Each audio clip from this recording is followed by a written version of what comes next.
ಪ್ರಿಯರೇ, ದೇವರು ಒಳ್ಳೆಯವರು, ಒಳ್ಳೆಯದನ್ನೇ ಮಾಡುವವರಾಗಿದ್ದಾರೆ. ತೀರ್ಪು ಮಾಡಬೇಡ್ರಿ, ತೀರ್ಪನ್ನು ಮಾಡಬೇಡ್ರಿ ಎಂಬುದಾಗಿ ಮತ್ತಾಯ ಪತ್ರಿಕೆ 7ನೇ ಅಧ್ಯಾಯ 7ನೇ ಅಧ್ಯಾಯದಲ್ಲಿ 1-5 ನಾವು ಗಮನಿಸುತ್ತೇವೆ. 1-5 ತೀರ್ಪು ಮಾಡಬೇಡ್ರಿ, ಹಾಗೆ ನಿಮಗೂ ತೀರ್ಪಾಗುವುದಿಲ್ಲ. ನೀವು ಮಾಡುವ ತೀರ್ಪಿಗೆ ಸರಿಯಾಗಿ ನಿಮಗೂ ತೀರ್ಪಾಗುವುದು. ಮತ್ತು ನೀವು ಅಳೆಯುವ ಅಳತೆಯಿಂದಲೇ ನಿಮಗೂ ಅಳೆಯುವರು.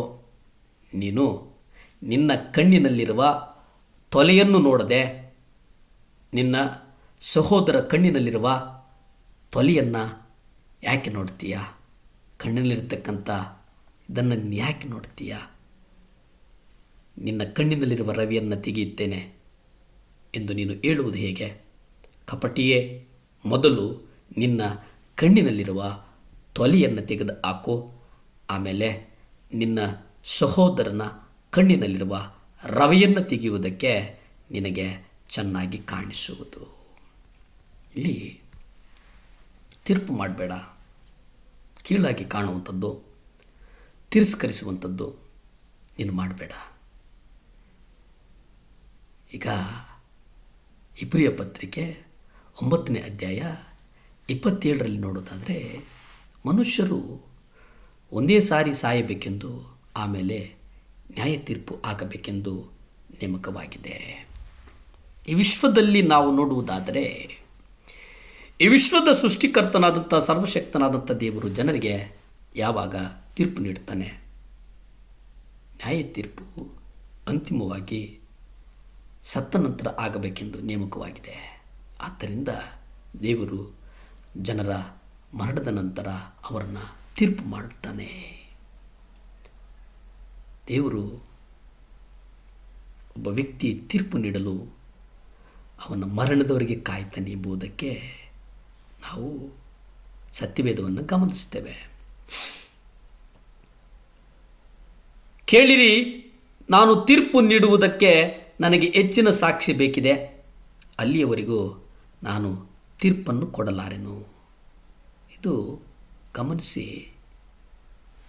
ಇದನ್ನು ನೋಡೋದಾದರೆ ಯಥಾರ್ಥವಾಗಿ ನ್ಯಾಯಾಲಯಗಳಲ್ಲಿ ನಡೆಯುವಂಥ ಒಂದು ಯಥಾರ್ಥ ಚಿತ್ತತೆ.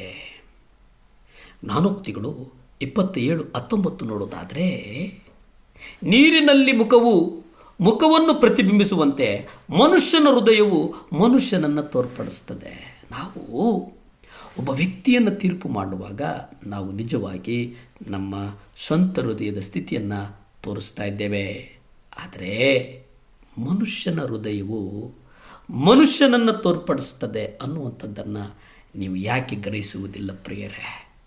ಕನ್ನಡಿಯಲ್ಲಿ ಮನುಷ್ಯನ ತನ್ನ ಸ್ವಂತ ಮುಖವನ್ನು ನೋಡ್ತಾನೆ ಅಂದರೆ ಆ ಹೃದಯದಲ್ಲಿ ಕೆಟ್ಟ ಉದ್ದೇಶವಿದೆ ಎಂದು ನೀವು ಊಹಿಸುವುದು ಹೇಗೆ? ನಿಮ್ಮ ಸ್ವಂತ ಹೃದಯದ ತಪ್ಪು ಮನೋಭಾವಗಳ ಸೂಚನೆ ಮಾತ್ರವಾಗಿದೆ. ಈ ಮನುಷ್ಯನು ಮಾಡಿದ ಯಾವುದೋ ಕೆಲಸ ಒಳ್ಳೆಯ ಉದ್ದೇಶದಿಂದ ಮಾಡಲು ಸಾಧ್ಯವಿಲ್ಲವೆಂದು ನೀವು ಊಹಿಸಿ. ಮೊದಲು ಪ್ರೀತಿಯ ಮನೋಭಾವ ನಿಮ್ಮಲ್ಲಿ ಬೆಳೆಸಿಕೊಳ್ಳಿ. ಪ್ರೀತಿ ಬಹಳ ಮುಖ್ಯ. ಲೂಕ ಪತ್ರಿಕೆಯಲ್ಲಿ 15ನೇ ಅಧ್ಯಾಯ 30ರಲ್ಲಿ ನಾವು ಗಮನಿಸೋದಾದರೆ, ಇಲ್ಲಿ ನನ್ನ ಸಹೋದರ, ನಿನ್ನ ಈ ಮಗನು ಎಂದು ಉಲ್ಲೇಖಿಸುವುದಿಲ್ಲ. ಅದು ಎಂತಹ ತಿರಸ್ಕಾರದ ಮಾತು. ಇಲ್ಲಿ ತಿರಸ್ಕಾರವನ್ನು ನಾವು ನೋಡುತ್ತೇವೆ. ತಪ್ಪು ದಾರಿಗೆ ಹೋದ ಮಗನನ್ನು ಕರ್ತನು ಆಶೀರ್ವದಿಸ್ತಾನೆ. ಪ್ರಾರ್ಥಿಸಿಕೊಳ್ಳೋಣ. ಭೂಮಿ ಆಕಾಶಗಳನ್ನು ಉಂಟು ಮಾಡಿದಂಥ ಸರ್ವಶಕ್ತನಾದಂಥ ದೇವರ ಸ್ತೋತ್ರಪ್ಪ. ಅಪ್ಪ, ವಿಶೇಷವಾಗಿ ಸ್ವಾಮಿ ದೇವರೇ, ಅಪ್ಪ, ಈ ಲೋಕದಲ್ಲಿರ್ತಕ್ಕಂಥ ಕುಟುಂಬಗಳನ್ನು ನಿಮ್ಮ ಪಾದದಲ್ಲಿಟ್ಟು ಪ್ರಾರ್ಥಿಸ್ತೇವಪ್ಪ. ಕುಟುಂಬದಲ್ಲಿ ಹೆಂಡತಿ ಸಭೆಗೆ ಬಂದರೆ ಗಂಡ ಬರಲ್ಲ, ಗಂಡ ಹೆಂಡತಿ ಸಭೆಗೆ ಬಂದರೆ ಮಕ್ಕಳು ಬರಲ್ಲ. ಕುಟುಂಬದಲ್ಲಿ ಯಾರಾದರೂ ಒಬ್ಬರು ಸಭೆಗೆ ಬರದೆ ಹಿಂಜರಿದಿರ್ತಾರೆ ಸ್ವಾಮಿ. ಅವ್ರಿಗಾಗಿ ಪ್ರಾರ್ಥಿಸ್ತೇನಪ್ಪ. ಅವರಲ್ಲೊಂದು ಮನಸ್ಸು ಕೊಡಪ್ಪ. ಸಭೆಗೆ ಹೋಗುವಂಥ ಒಂದು ಮನಸ್ಸು ಕೊಡು ಸ್ವಾಮಿ. ಅಪ್ಪ, ನೀವೇ ಕ್ರಿಯೆ ಮಾಡಬೇಕು. ಯೇಸುವಿನ ನಾಮದಲ್ಲಿ ಬೇಡ್ತೇನೆ ತಂದೆ.